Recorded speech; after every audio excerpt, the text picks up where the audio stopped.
Para empezar, les voy a presentar el caso clínico de un paciente que tiene 4 horas de vida, que nace de parto con una cesárea y al nacimiento este paciente presenta dificultad respiratoria. Al examen físico indica que está pletórico y en la antropometría al nacimiento pesa 4.500 gramos, le toman una hemoglobina control en 22.6, el hematocrito es en 68 y el grupo sanguíneo de este paciente es O positivo. Entonces, al final de la clase lo que nosotros tendríamos que definir en nuestro manejo es qué diagnóstico estamos tratando, qué exámenes laboratoriales le pediríamos nosotros como médicos de cabecera y cuál va a ser nuestro tratamiento. Entonces, justamente por eso vamos a ir revisando dentro de las patologías que nosotros vamos a ver a nivel hematológico. Vamos a ver que estas son relativamente frecuentes y en ocasiones, en algunas situaciones, estas van a ser extremadamente graves.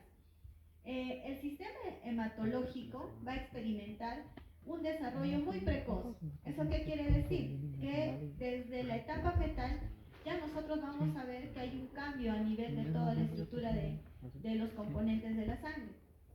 Esto principalmente porque lo que nos va a ayudar es satisfacer las elevadas necesidades de oxígeno que presenta el feto intraútero para que pueda crecer. Y vamos a ver nosotros que la hematopoiesis neonatal funciona al máximo en sus posibilidades y vamos a tener una escasa capacidad compensatoria, es decir, mientras se va desarrollando ya va trabajando al máximo para que nosotros podamos satisfacer las demandas que va a tener tanto a nivel intraútero y la respuesta al nacimiento. Entonces, una de las patologías frecuentes que vamos a ver es la policitemia neonatal. Entonces, cuando nosotros hablamos de policitemia, esta es una definición exacta y que se basa netamente en valores laboratoriales. Nosotros definimos la policitemia como un hematocrito venoso o en sangre venosa mayor o igual al 65%. Se van a dar cuenta que, si bien es cierto, nosotros tomamos valores de hemoglobina mayor o igual a 22, la definición siempre va a estar basada con el valor del hematocrito. Hay otro término que nosotros también hablamos y se llama hiperviscosidad. ¿Por qué? Porque estos dos van a ir a la mano. La hiperviscosidad es un síndrome clínico, pero que va a estar causado porque va a haber un enlentecimiento en la sangre dentro de los vasos. El flujo sanguíneo va a ser lento. Entonces a eso le vamos a llamar hiperviscosidad. ¿Y por qué va a ser lento? Porque a nivel de la masa eritrocitaria estos van a estar grandes, van a estar aumentados y eso va a causar una disminución en el volumen plasmático y obviamente como consecuencia un aumento relativo tanto de las proteínas y las plaquetas. Entonces, hablar de policitemia netamente es un valor laboratorial, hablar de hiperviscosidad se basa en las características de estos glóbulos rojos donde van a estar aumentados. No toda hiperviscosidad va a llegar a policitemia y eso vamos a ir viendo de acuerdo a la definición y al cuadro clínico de los pacientes.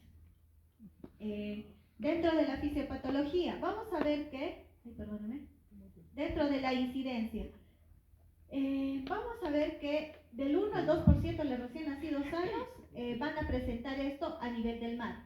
Se dan cuenta que el porcentaje aumenta en aquellos que nacen a gran altura, principalmente por la disminución de oxígeno que existe.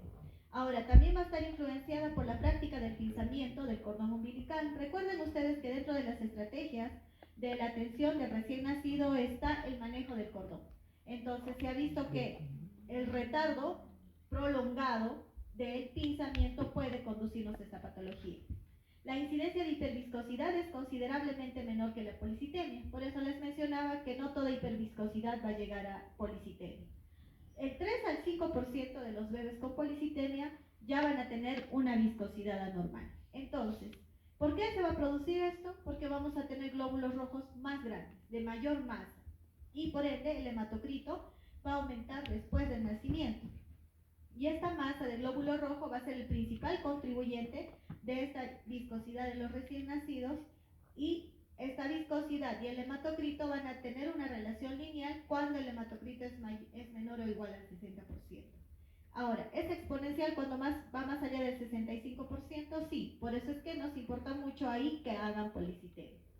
Dentro de la fisiopatología, ¿por qué pasa esto? Vamos a ver que nosotros si tenemos un hematocrito elevado, va a significar que hay aumento de la viscosidad. ¿Y esto a qué va a conducir? A una disminución del flujo sanguíneo. Y directamente va a estar asociado a una disminución en el transporte de oxígeno, que es muy importante para todas las células. Es por eso que cuando nosotros tenemos un incremento en esta viscosidad, va a aumentar la resistencia en el paso de la sangre, esta se va a hacer más lenta y por la disminución de oxígeno o el poco flujo de estos glóbulos rojos y por ende una disminución en el aporte de oxígeno va a generar una hipoxia a nivel de las células y en el peor de los casos por el enlentecimiento que va a ser muy grave puede llegar a una coagulación intravascular diseminada, que es una forma muy grave de la patología.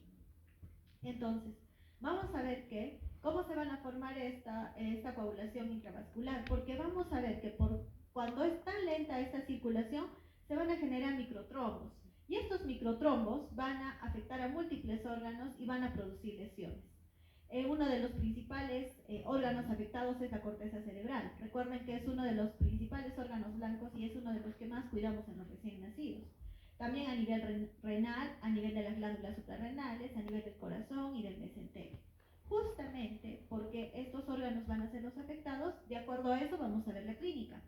Entonces, una eritropoiesis fetal incrementada va a generar una hipoxia intrauterina y el producto va a recibir la sangre proveniente de la placenta y en este caso no va a haber incremento de la eritropoiesis. Dentro de la etiología vamos a ver dos tipos de posibles causas que puedan estar asociadas a la policitemia. Una, que haya una hipoxia crónica intraútero. ¿Eso qué quiere decir? Que la eritropoyetina fetal, ya desde que está en la barriguita recién el fetito, va a haber una eritropoyetina aumentada. ¿En quiénes va a pasar eso? Entonces vamos a ver que, por ejemplo, los recién nacidos de peso bajo o los con retardo de crecimiento intrauterino son los que ya van a tener una eritropoyetina fetal aumentada. Por ende, ellos van a tener ya un grado de hipoxia crónica desde el útero y eso les puede condicionar a que hagan una policitemia. Hijos de madres con diabetes materna. Los hijos de madres con diabetes materna van a ver que ellos tienen un peso grande para la edad gestacional. Entonces, tanto los retardos de crecimiento, o sea, los pesos bajos, como los pesos grandes, que son hijos de madre diabética, pueden estar propensos a esta patología. Una mamá con hipertensión arterial materna, ya sea crónica o sea del último trimestre. Por ejemplo, acá está la preeclampsia. Hijitos de mamás con preeclampsia pueden hacer también policitemia. Tabaquismo materno, cardiopatías cianóticas maternas, o recién nacidos postmaduros. Entonces, estos son el grupo de recién nacidos que ya intraútero ya están sufriendo este estrés y están expuestos a una hipoxia. Ellos pueden hacer policitemia. Pero hay otro grupo que, si bien es cierto, intraútero estaban desarrollándose dentro de lo normal, pero al momento del nacimiento van a sufrir alguna anoxia. Por ejemplo, aquellos que tienen transfusión feto-fetal, gemelos, algunos que comparten la placenta y uno puede estar con un flujo sanguíneo de la placenta más que el otro gemelo. Es por eso que vamos a ver gemelos discordantes y lo que nos puede llegar a la policitemia. Transfusión materno-fetal. Entonces acá vamos a hablar y en el pinzamiento tardío del cordón umbilical cuando nosotros tenemos, por ejemplo, partos en domicilio. ¿Por qué? Porque en acá, por ejemplo, a veces los familiares se preocupan más de la gestante y se olvidan del bebito, incluso es más, se olvidan de pinzar el cordón, ¿no? Hasta que lo traen al hospital pasaron 20, 30 minutos y ni siquiera pinzaron el cordón umbilical. Entonces todo ese tiempo hubo una transfusión materno-fetal. Otra de las técnicas que nosotros utilizamos es que cuando van a nacer el bebé, lo que hacemos es ponerlos a la misma altura, tanto la mamá como el bebé. Hay algunos tipos de parto que, por ejemplo, se hacen de posición parada. Entonces el bebé tiene que estar debajo del nivel del abdomen de la mamá, que también podría ser fisiológico. Pero si pasa mucho tiempo debajo o encima, cuando el bebito, por ejemplo, lo ponen en una mesa más grande de la cama de la mamá, entonces ahí también vamos a tener una transfusión feto-fetal, sobre todo cuando está más abajo. Entonces, en la posición de abajo a nivel del abdomen de la mamita. Entonces ahí también vamos a tener este proceso. Si bien es cierto, no hubo ninguna anoxia intrauterina, pero sí tenemos que hay bastante tiempo en el que ha habido traspaso de la sangre de la placenta al bebé. Y como les mencionaba, posición de recién nacido bajo el nivel de la madre, que es otra de las características de estos bebés. Entonces, todos los que tengan algún antecedente que puedan condicionar una patología intraútero, o los que simplemente a nivel del parto tuvimos alguna situación especial que complique el hecho de que no se haya hecho un pinzaje del cordón umbilical del recién nacido en el tiempo correcto. Ahora, ¿hay otras patologías que van asociadas a esto? Sí, por ejemplo, la tirotoxicosis neonatal. Sí hemos tenido estos tipos de pacientes, mamás con tirotoxicosis y bebitos afectados por esto. Hipotiroidismo congénito también van asociados a policitemia, hiperplasia suprarrenal congénita, un síndrome que es un poco frecuente, pero sí relacionado a esta patología de la policitemia, es el Walking Wiedemann, que también son bebitos que van a nacer con características especiales y asociados a la policitemia. Acá también hablamos de las trisomías 13, 18 y 21. La más característica, la trisomía 21 o fenotipo Down. Ellos también están directamente asociados, son los que más policitemia nos hacen, ¿no? Entonces en ellos generalmente vamos a llegar al sanguíneo transfusión. Los bebitos que nacen a mayor altitud, recuerden que ellos por compensación al medio ambiente, a deficiencia de oxígeno, van a tener glóbulos rojos muy grandes, ¿no? Igual que pasa con las personas adultas. Ellos también tienden a hacer una poliglobulia. Entonces los recién nacidos también tenemos esta complicación. Dentro de los síntomas van a ir directamente asociados a los órganos que van a estar lesionados, se podría decir. Pero la mayoría de los bebitos pueden ser asintomáticos. Nosotros tomamos el hematocrito control y vamos a encontrar un valor mayor o igual a 65%.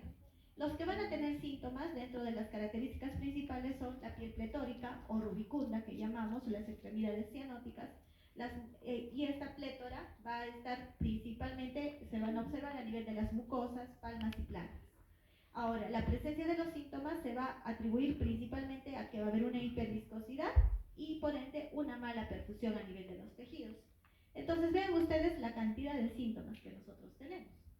Dentro de los cardiorrespiratorios, si no hay un buen flujo sanguíneo a nivel pulmonar, no hay buena oxigenación y por ende todas las características de un síndrome de dificultad respiratoria: taquimia, cianosis, apnea, aumento de la vascularización pulmonar, eso quiere decir una hipertensión pulmonar persistente. Gastrointestinales, si no hay buen flujo a nivel de los vasos mesentéricos, ¿qué va a pasar? Tú le das leche al bebé y como el flujo sanguíneo es lento, no hay buena oxigenación a nivel de los intestinos, entonces el bebé no tolera la leche y empieza a vomitar. O regurgita o se hincha la pancita, distensión abdominal.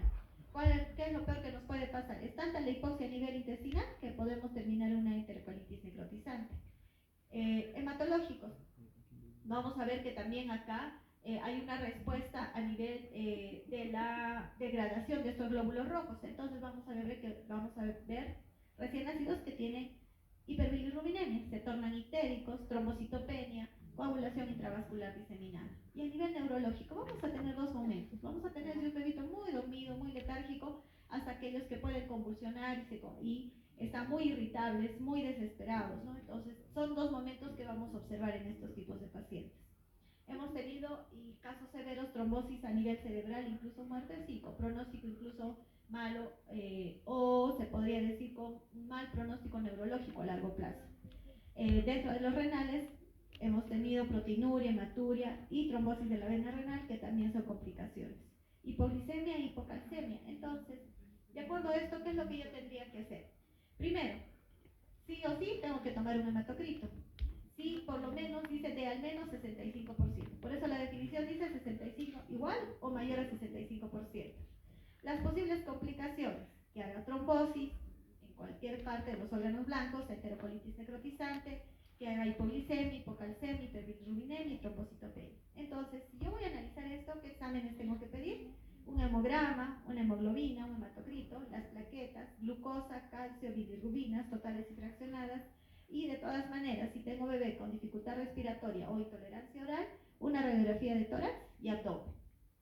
Dentro del tratamiento tenemos medidas generales y medidas específicas. Dentro de las generales vamos a ver que en todo recién nacido que nosotros veamos algún signo de alarma, tenemos que controlar las funciones vitales. Prevenir hipoglicemia. Recuerden que hay un grupo de policitemias que van asociados a hipoglicemia. Entonces, si mi bebito tolera vía oral, la idea es asegurar la vía oral. Pero si es que no está tolerando, vomita, distensión abdominal, mucha dificultad respiratoria, entonces en ese caso tendré que ayudarme con una hidratación por vía endovenosa. Oxigenoterapia, porque recuerden que si es que la hipoxia a nivel pulmonar, vamos a tener dificultad respiratoria. Sea cual sea el grado, la terapia de la oxigenación la vamos a decidir de acuerdo al grado de dificultad respiratoria. Ya les hablé de la alimentación, que es básico, y si es que tenemos una policitemia sintomática, se recomienda seguir dándole leche. Mantenemos un adecuado equilibrio hidroelectrolítico para no llevarnos una deshidratación con un balance hídrico adecuado y los exámenes que hemos mencionado. Entonces, el tratamiento, vamos a ver que hay un tratamiento que es específico. ¿Qué quiere decir esto? Si tenemos recién nacidos asintomáticos, o sea, el valor entre 65 a 69%, el tratamiento es conservador. ¿Qué quiere decir eso? Hidrátalo. Si toma leche, dale leche. Pero si el hematocrito va en 70-75% con un paciente asintomático, te recomiendan asegurarte una hidratación adecuada. O sea, no le damos leche, pero sí, por eso dice reposo gástrico, y lo que sí aseguramos es una hidratación endovenosa. Ahora, si el hematocrito está mayor al 75% o hay aparición de síntomas tempranos, el procedimiento que nosotros tenemos de elección se llama exsanguíneo transfusión parcial. Entonces, lo que nosotros vamos a hacer, y este es un algoritmo de Perú, de la maternidad, por ejemplo, ellos han hecho su algoritmo de cómo manejar estos pacientes. Si es asintomático y el hematocrito está entre, otra vez repito, 65 a 69, observo y monitorizo. O sea, puedo ir dándole leche. Pero si el hematocrito está mayor a 70 y mi paciente no tiene ningún síntoma, puedo observar y monitorizar, o también aquí se acepta el hecho de que tenga que darle una hidratación endovenosa, o sea, una hidratación por vena. ¿Cuándo hago el recambio sanguíneo? Cuando este es mayor a 75%, así mi paciente esté asintomático. Entonces, pero si tengo mi paciente que está sintomático y el valor está en 65 a 69%, ¿qué se llama recambio sanguíneo o exsanguíneo transfusión parcial? Peor si es que es mayor a 70, igual tengo que hacer el recambio. O sea, todo paciente sintomático a recambio. Si está asintomático, depende del valor del hematocrito. Entonces, lo que nosotros hacemos es eso. Una de las opciones, como les dije, que han visto que se va a hacer en todo paciente sintomático, es la exsanguíneo transfusión parcial. ¿Y cuál es el objetivo? Diluir esta sangre que está tan viscosa, que hace que haya un flujo sanguíneo tan lento. Entonces es un recambio isovolumétrico de sangre por otros fluidos. O sea, lo que yo hago es cambio la misma cantidad o el mismo volumen ¿de qué? Extraigo sangre de este bebé y le pongo otros fluidos. ¿Cuáles son los otros fluidos que podemos utilizar? Suero fisiológico, lactato de Rickert, son los que nosotros más utilizamos. Acá, en recién nacidos, lo que más utilizamos es el suero fisiológico. Entonces, lo que hacemos es, extraemos la sangre mediante un catéter umbilical. Creo que acá lo tenía. Extraemos la sangre, colocamos un catéter a nivel del cordón umbilical, de la vena umbilical, y recuerden que es un recambio isovolumétrico, o sea, saco sangre y lo que pongo es una solución para diluir lo que queda de sangre de este bebé. Entonces, este es un procedimiento que lo hacemos a través de una formulita. ¿Cuánto de volumen le voy a sacar? Entonces, lo que hago es un volumen sanguíneo que para el segundo día es de 80 a 100 mililitros kilo, el hematocrito observado menos el hematocrito deseado, entre el hematocrito observado. Acá me va a salir un volumen, y ese es el volumen que yo tengo que hacer de recambio. Por ejemplo, mi paciente pesa 3 kilos. Entonces, el volumen sanguíneo va a ser 80 por 3, sería 240. Y esto lo multiplico por la diferencia entre el hematocrito observado. Por ejemplo, tenía 75. ¿A qué hematocrito lo vamos a llevar? Las guías recomiendan entre 55 a 60. Por ejemplo, yo quiero llevarlo hasta 55. Entonces, 75 menos 55, acá tenemos 20. Entonces hacemos la multiplicación y todo lo dividimos entre el hematocrito observado. ¿Cuánto tenía mi paciente? 75. Entonces, ese es el total de volumen que yo tengo que cambiar en mi paciente. ¿Cuáles son las ventajas que tenemos con la exsanguíneo transfusión parcial o las recomendaciones, mejor dicho, que nos dan las guías? Uno, que tenemos que hacer no de golpe. Por ejemplo, te sale 250 mililitros. No vas a extraer de frente los 250 y meter de frente los 250 de suero. Lo que se hace es, se llama en alícuotas, volúmenes pequeños para que a nivel de la perfusión no se pueda variar. Algunos bebitos incluso por el cambio de volumen tan alto pueden hacer un shock hipovolémico, ¿no? Entonces lo que hacemos es cambiamos pequeños volúmenes, de 5 en 5, de 10 en 10, dependiendo del peso del bebé. Y como les mencionaba, generalmente utilizamos suero fisiológico y también podemos utilizar plasma, cafatelactato, que también es una de las indicaciones. ¿Se puede hacer por vía periférica? Sí. Dice, se retira la sangre por línea arterial y se introduce fluido por vena periférica. O sea, utilizamos dos accesos, pero lo que más utilizamos nosotros es una vía central. Cuando se retira la sangre por la vena umbilical y nosotros también introducimos el fluido por vena umbilical. Acá también recomiendan que el fluido lo podemos hacer por vía periférica, sí. ¿Cuál es el riesgo? Que a veces por tanto volumen se puede extravasar y quemamos los vasitos periféricos que son más delgaditos. Ahora, el recambio parcial, que es a través de la vía umbilical, y eso es importante, sí nos incrementa el riesgo de enterocolitis. Entonces tenemos que ser muy cuidadosos con este procedimiento. Por lo que se recomienda que si tú vas a hacer este recambio ya por vena umbilical, tanto la introducción del fluido como extracción de la sangre, para disminuir el riesgo de enterocolitis, tenemos que dejar al paciente después del procedimiento por lo menos unas 12 horas en ayuno. Entonces, una vez que nosotros hayamos hecho el procedimiento, pasen 6 a 12 horas, nosotros preferimos 12 horas, entonces recién podemos dar lactancia materna. Y se recomienda lactancia materna exclusiva, no fórmula láctea, ¿no? Para que podamos tener una mejor tolerancia a nivel de las asas intestinales.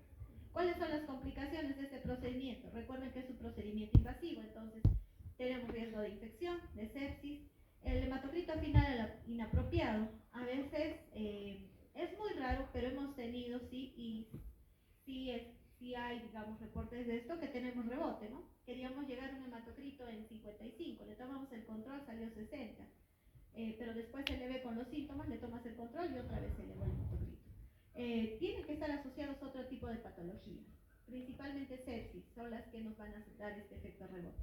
Alteraciones en la sangre como coagulopatías, trombocitopenia, alteraciones hidroelectrolíticas por todo este recambio que hemos hecho de sangre, inestabilidad hemodinámica, por eso es que tienen que estar monitorizados, problemas gastrointestinales o hasta hipotermia, ¿no? Entonces siempre tenemos que tener todos estos cuidados al momento de hacer la exsanguínea transfusión. ¿Qué complicaciones me traería si yo no le hago el exsanguíneo o no le doy el tratamiento que necesita de acuerdo al algoritmo que hemos mencionado? Entonces vamos a tener bebés que van a hacer hipoglicemia, hipocalcemia, hiperbilirubinemia, insuficiencia cardíaca, alteraciones de coagulación como hemorragias cerebrales, enterocolitis necrotizante.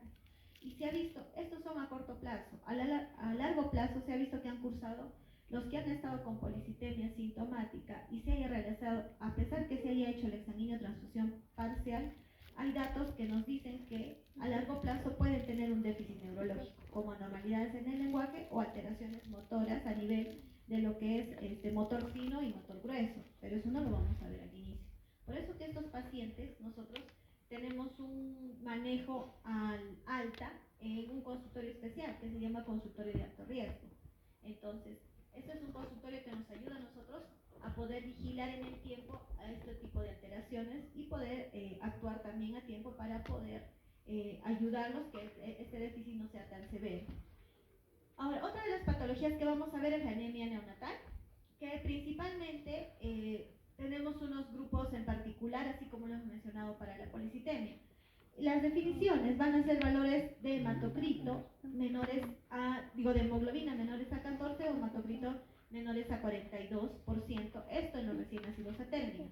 Cuando hablamos de anemia en los prematuros, este valor va disminuyendo, hematocrito menor a 13, hemoglobina menor a 13 o hematocrito menor a 39%. El hematocrito de 12 en menores de 26 semanas ya se la define como anemia. Entonces esto es importante sobre todo para los pacientes prematuros muy chiquititos, extremos, menores a 26 semanas, porque en ellos con menos de 12 ya tengo que transfundir sangre, por ejemplo, ¿no?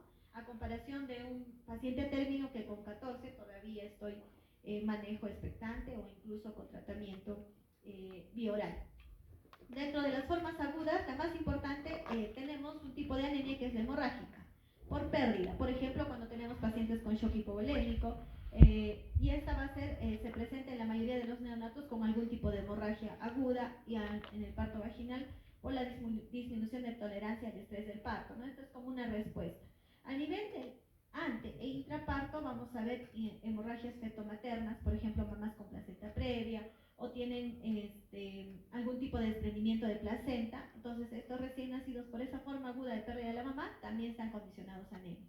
A nivel de posparto, las hemorragias, las roturas viscerales, parto distóxico, hemorragia intracraneal, esto es más frecuente en prematuros, y cefalomatomas masivos. Cuando son traumas obstétricos, esto también, el hecho de tener un cefalomatoma o un hematoma subcalial, eso sí va a condicionar al hecho de que los bebés también hagan anemia.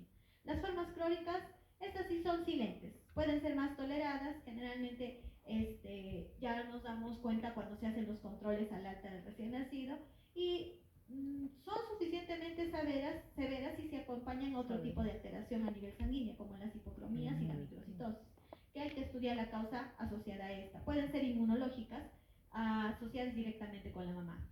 Ahora, además del descenso de esta hemoglobina, también es importante que nosotros estudiemos los reticulocitos, porque estos como respuesta van a estar aumentados. La bilirrubina va a ser normal para la edad del neonato y el test de Coombs será negativo. Recuerden que hay otro tipo de anemia hemolítica por isoinmunización. Entonces, aquí estamos hablando netamente de una anemia hemorrágica, o sea, por pérdida, ¿no? Porque la otra ya tendríamos que hablar de lo que es incompatibilidad tanto de grupo o de factor. Y frente a cualquier situación de anemia, lo más importante es que si yo necesito transfundir sangre, lo hago a 15 mililitros por kilo. El neonato con anemia crónica severa puede haber desarrollado un cuadro de insuficiencia cardíaca y tolera mal una brusca sobrecarga de volumen. Por eso es que en ellos hacemos transfusiones pequeñas y repetidas, ¿no? Para que no tenga mucha complicación el procedimiento. Recuerden que dentro de la anemia hemolítica que les había hablado, a la cabeza están las incompatibilidades fetomaternas, ya sean de grupo o de factor, que también cada vez están siendo menos frecuentes porque ya estamos utilizando, bueno, los colegas ginecólogos están utilizando la inmunoglobulina anti-D en el posparto inmediato y también como profilaxis a las 28 semanas. Hay otro tipo de anemias hemolíticas, las autoinmunes, por medicamentos, por alteraciones del hematí e infecciosas directamente asociadas a la mamá. Dentro de las manifestaciones clínicas, la principal es, a ellos no se les ve tan pálidos como una persona adulta, a ellos se les ve, a los bebitos se les ve histéricos. Entonces, se dice que la ictericia puede ser fácilmente controlada, pocas veces es grave, y hacen una anemia discreta, no se ve una palidez marcada, y si tenemos un aumento de reticulocitos, eso nos dice que hay una compensación. El tratamiento, corrección de la anemia si es necesario, ya sea por vía oral o también con transfusión. Se trata la ictericia, así como se hace cualquier tipo de ictericia, sea cual sea la causa, con fototerapia.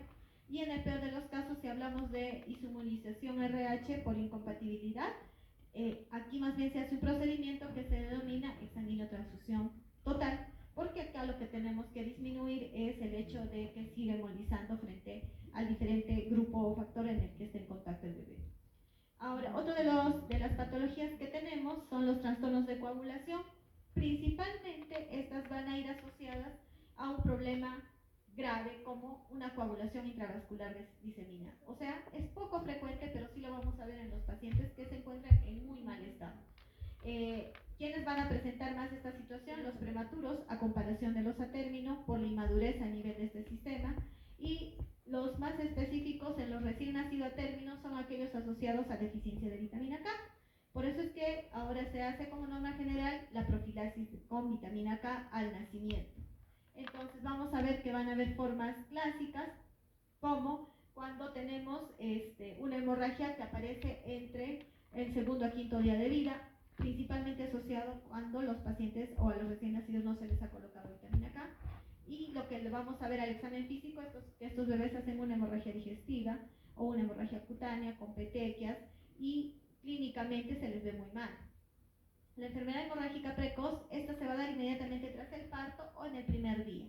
Y esto va a ir asociado a aquellos bebitos donde las mamás han estado con algún tratamiento de medicamentos que van a inhibir esta vitamina K a pesar que se les puso la profilaxis, como por ejemplo el hecho que las mamás utilicen un anticonvulsivante como es el fenobarbital o fenitoína. Y las manifestaciones se van a ver a nivel de lo que es el sistema nervioso central, por ende son las más graves. Y la enfermedad hemorrágica tardía, esta la vamos a ver que van a ser asociadas al hecho de que algunas mamás tengan que recibir alguna antibiótico-terapia, no solamente la mamá, sino también el bebé, y o asociado a nutrición parenteral prolongada, como una complicación del manejo de los recién nacidos. La enfermedad hemorrágica tardía ya no la presentamos mucho, uno, porque el mapeo del antibiograma de los pacientes nos permite dar un tratamiento más específico. Y en cuanto a la nutrición parenteral prolongada, también ya se ha estandarizado un control de exámenes de laboratorio que nos van a ayudar a poder determinar a tiempo cuando ya estamos frente a esta posibilidad para poder modificar nuestra terapia parenteral. Y bueno, dentro de los trastornos de coagulación por trombocitopenia, la mayoría están relacionadas a problemas inmunitarios. Vamos a ver que dentro de las que nosotros vamos a mencionar está la púrpura trombocitopénica idiopática crónica, y también va asociada directamente a que la mamá haya utilizado corticoides. Entonces, la administración de gamma globulina en el neonato nos ayuda con esta trombocitopenia severa como medida de soporte, porque como les mencioné, este tipo de alteraciones son las que van a presentar una evolución tórpida con mal pronóstico. Y bueno, vamos a tener una coagulación intravascular por trombocitopenia que es multifactorial, aquellos que van relacionados directamente a cuadros sépticos, ¿no? Y estos van a llegar a una coagulación intravascular diseminada con mal pronóstico. Entonces, la mayoría de estos pacientes, las patologías van asociadas a infección, antecedentes de la mamá, y el pronóstico pues no es tan bueno, ¿no? Entonces estábamos recordando el caso clínico que les hice al inicio. Teníamos un bebé de 4 horas de vida que nació por parto por cesárea y tuvo dificultad respiratoria. Al examen físico estaba pletórico y ven ustedes que el hematocrito ha llegado al 68%. Es un peso grande, probablemente es hijo de madre diabética, yo diría, ¿no?